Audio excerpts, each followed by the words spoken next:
प्रिय दर्शकों, श्रोताओं, बंधुओं, आज का हमारा प्रसंग बड़ा ही ज्ञानवर्धक है और बड़ा ही प्रेरणादायक है। श्रोताओं, जो स्त्री यह चार काम बेशर्म होकर करे वह स्त्री बदचलन होती है। श्रोता, वैसे तो कहा जाता है कि चरित्रहीन केवल एक स्त्री ही नहीं होती है, बल्कि चरित्र ही एक पुरुष भी होता है। स्त्री केवल अकेले ही चरित्रहीन नहीं बनती है, उसके साथ एक पुरुष की भी भागीदारी होती है और तभी जाकर वह चरित्रहीन बनती है। और इसके लिए केवल एक पुरुष पत्नी को, एक स्त्री को चरित्रहीन होने पर प्रताड़ित नहीं करना चाहिए, इसमें पुरुष की भी एक भागीदारी होती है। परंतु श्रोता बंधुओं, आज की मीडिया में हम इस बात को जानेंगे कि कौन से कार्य करने वाली स्त्री बदचलन होती है, कौन से कार्य करने वाली स्त्री के लक्षण होते हैं कि वह बदचलन है। प्रिय दर्शक और प्रिय श्रोताओं, प्रिय बंधु, आज का हमारा यह प्रसंग बड़ा ही ज्ञानवर्धक है और बड़ा ही प्रेरणादायक है। इसलिए आज के इस प्रसंग को आप सभी पूरा अवश्य सुनिएगा।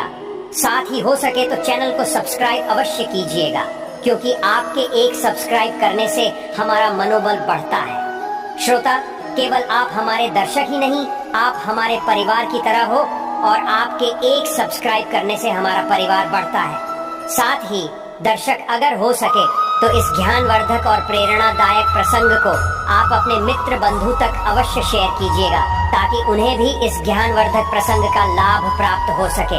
तो दर्शक, आइए जानते हैं इस कहानी के माध्यम से जो स्त्री है चार काम करे तो समझ जाना चाहिए कि वह स्त्री बदचलन है, चरित्रहीन है।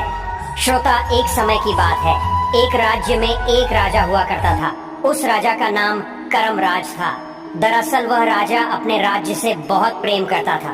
अक्सर वह राजा अपने राजकाज के कार्य में व्यस्त रहता था, जिसकी वजह से वह अपनी पत्नी, अपनी रानी को कभी भी समय नहीं दे पाता था, जिसकी वजह से उसकी पत्नी, उसकी रानी हमेशा ही उससे क्रोधित रहती थी।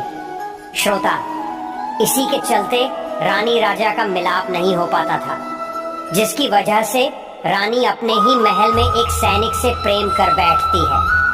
श्रोता, उसकी बाद में रानी को राजा की बिल्कुल भी इच्छा नहीं होती है और रानी भी नहीं चाहती थी कि मैं राजा से मिलूं, क्योंकि वह हमेशा अपने प्रेमी से ही प्रेम किया करती थी और अपने प्रेमी से ही मिलना पसंद किया करती थी। श्रोता, एक दिन की बात है जब वह रानी अपने प्रेमी से कहती है, उस सैनिक से कहती है कि हे प्रिय, अब हम कब तक इस तरह छुप छुप कर मिलेंगे। मैं चाहती हूँ कि हम दोनों हमेशा के लिए कहीं एक जगह रहें और अपने जीवन को एक साथ काटें। श्रोता, उसके लिए फिर वह सैनिक उस रानी से कहता है कि महारानी, जो आप सोच रही हो यह कदापि नहीं हो सकता, क्योंकि अगर हम आपको लेकर कहीं जाएंगे तो महाराज हमें मार डालेंगे, हमारा खून कर देंगे, हमारा सिर काट देंगे। बिल्कुल ऐसा नहीं हो सकता। श्रोता, फिर रानी अपने प्रेमी से कहती है कि अगर राजा ही नहीं रहे तो फिर दर्शक, फिर सैनिक रानी की बात को मान लेता है और सैनिक रानी से कहता है कि ठीक है, यह अब तुम्हारे हाथ में है कि तुम राजा को किस प्रकार से मारोगे। अगर तुम राजा को मारने में सफल रही तो मैं तुम्हारे साथ जहां बोलोगी वहां चलूंगा और हम दोनों खुशी खुशी अपने जीवन को कहीं और दूर जाकर व्यतीत करेंगे। श्रोता, उसके बाद में रानी एक दिन राजा से कहती है कि महाराज, बहुत वर्ष हो चुके हैं, मैं कहीं घूमने नहीं गई हूँ। अब मेरी इच्छा हो रही है, मेरा मन कर रहा है कि मैं कहीं घूम कर आऊं। और महाराज, इसमें मेरी एक शर्त है, मैं अब सैनिकों के या फिर किसी भी तरीके की फौज के साथ नहीं जाऊंगी। मैं केवल और केवल आपके साथ ही अकेला जाना चाहती हूँ। मैं इस जीवन के कुछ पल आपके साथ अकेले जीना चाहती हूँ। दरअसल उसके बाद में राजा रानी से कहता है कि महारानी, मुझे बहुत काम है, राजकाज का काम मुझे बहुत संभालना है, मुझे इतना समय नहीं है कि मैं तुम्हारे साथ कहीं घूम कर आ सकूं। श्रोता, उसके बाद भी रानी अपनी बात पर हट कर लेती है। रानी राजा से कहती है कि कभी भी आपने मुझे समय नहीं दिया, कभी भी आपने मुझे ठीक तरह से प्रेम नहीं दिया और आप मुझे प्रेम नहीं करते, इसलिए आप मेरे साथ जाना भी नहीं चाहते। और श्रोता, इस तरह रानी ने राजा पर कई तरह की रोक दी। राजा से रानी कहती है कि कहीं आप मेरे अलावा किसी अन्य स्त्री से तो प्रेम नहीं करते, इसीलिए आप मेरे पास न तो आते हैं और न ही मुझसे मिलना और न ही मुझसे बोलना पसंद करते हैं। दुष्ट राजा ने जैसे ही रानी की एक घटिया तरीके की बातों को सुनी तो राजा रानी की इन बातों से डरने लगा और रानी ने अपनी इस हट को हट दे ली। और श्रोताओं, किसी ने सत्य ही कहा है, बाल हट, त्रिया हट और स्त्री हटे। ये 3 हदें बहुत ही खतरनाक होती हैं। इन हदों को कभी भी कोई मानने से इनकार नहीं कर सकता। दरअसल उसके बाद में राजा रानी के साथ जाने के लिए तैयार हो जाता है। फिर राजा और रानी अकेले ही जंगल की ओर जाने लगते हैं। फिर राजा और रानी जंगल में घूमते रहते हैं। रानी राजा से मीठी मीठी प्रेम भरी बातें करती हैं और राजा भी रानी से मीठी मीठी प्रेम भरी बातें करता है। दर्शक उसके बाद भी रानी राजा से कहती हैं कि महाराज, मुझे बहुत जोर से प्यास लग रही है और मैं चाहती हूँ कि मैं कहीं से ठंडा नीर हूँ जिसकी वजह से मेरी प्यास बुझ सकी। दरअसल उसके बाद ही वह राजा रानी से कहता है कि प्रिय, तुम ऐसा करो, तुम यहीं बैठो, मैं कहीं से तुम्हारे लिए पानी ढूंढ कर लाता हूँ। परंतु दर्शक फिर रानी राजा से कहती हैं कि नहीं महाराज, मैं यहाँ पर अकेली नहीं बैठूंगी, मुझे बहुत डर लगता है, मैं आपके साथ ही चलूंगी। उसके बाद भी राजा और रानी कहीं पानी की तलाश में उस पूरे जंगल में ढूंढते रहते हैं। फिर कहीं जाकर एक बहुत बड़ा तालाब था, उसमें पानी भरा हुआ था।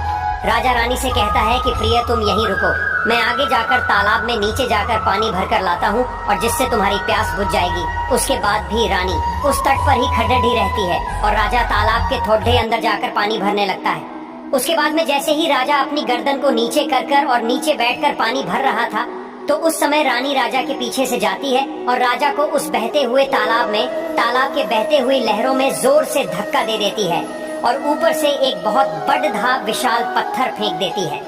उसके बाद में रानी राजा को डूबता हुआ देख वहां से भाग जाती है और अपने महल में आ जाती है और रानी सोचती है कि राजा मर चुका है।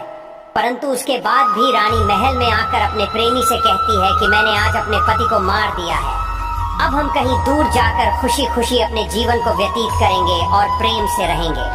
दरअसल उसके बाद में वह सैनिक रानी का प्रेमी भी बहुत प्रसन्न होता है और उसके साथ जाने के लिए तैयार हो जाता है। परंतु दर्शक फिर सैनिक रानी से कहता है कि महारानी, हम दोनों यहाँ से जा तो रही हैं, मगर हमें अपने जीवन को सुखी काटने के लिए धन की तो आदि की आवश्यकता है। कहते हैं कि जिस प्रकार बिन संतान की एक माँ की कोख सूनी होती है, ठीक उसी प्रकार धन के बिना एक मनुष्य का जीवन सूना होता है। तो रानी, मुझे लगता है कि अब इस राज्य में आप नहीं रहोगी और राजा तो वैसे ही नहीं रहेगा, तो इतने सारे धन का कौन क्या करेगा। आप ऐसा करो, थोड़ा बहुत धन यहाँ से छुड़ा कर ले चलो, जिससे हम अपने जीवन को काट लेंगे। बेशक उसके बाद में रानी थोड़ा बहुत धन एक थैली में समेट लेती है और वहां से अपने प्रेमी के साथ चली जाती है। दरअसल उसके बाद भी जो राजा उधर रानी के दखल देने की वजह से समुद्र में गिर चुका था, श्रोता, उसकी अभी मृत्यु नहीं हुई थी। वह केवल रानी के ऊपर से पत्थर फेंकने की वजह से बेहोश हो गया था। उसके बाद में जैसे ही राजा को होश हवास आया तो राजा अपने महल में आया और जैसे ही राजा ने अपने महल में आकर रानी को पुकारा, रानी को देखा तो रानी वहां पर नहीं मिली और उस सैनिक भी नहीं मिला। उसके बाद भी कई सैनिक राजा से कहने लगे कि महाराज, उस सैनिक के साथ, उस सेनापति के साथ रानी साहिबा कहीं गई हैं। दरअसल वह फिर राजा समझ जाता है कि मेरी पत्नी मुझसे प्रेम नहीं करती है, मेरी पत्नी ने मुझे मारने के लिए, अपने प्रेमी के साथ जीवन जीने के लिए मुझसे यह धोखा किया है। श्रोता, आइए अब जानते हैं कि जो स्त्री यह कार्य बेशर्म होकर करे वह स्त्री बदचलन होती है। श्रोता, पहला है जो स्त्री श्रृंगार बेशर्म होकर करे, तरह तरह के श्रृंगार करे, वह स्त्री बदचलन होती है। वह स्त्री अपनी सुंदरता को लोगों को दिखाने के लिए श्रृंगार करती है और उस स्त्री को समाज में बदचलन ही कहा जाता है। श्रोता, दूसरा है जो स्त्री तरह तरह के पुरुषों के पास बेशर्म होकर हंसे या बेशर्म होकर बोले, उस स्त्री को बदचलन ही कहा जाता है। श्रोता, और तीसरा है जो स्त्री अनावश्यक धन बेशर्म होकर खर्च करे, वह स्त्री बदचलन होती है और वह स्त्री घर को भी बर्बाद कर देती है। श्रोता, यह सत्य ही है कि अगर आपके घर में RS 100 की कमाई है और आप RS 200 दिन के खर्च करते हैं तो उस घर को बर्बाद होने से कोई नहीं रोक पाता है।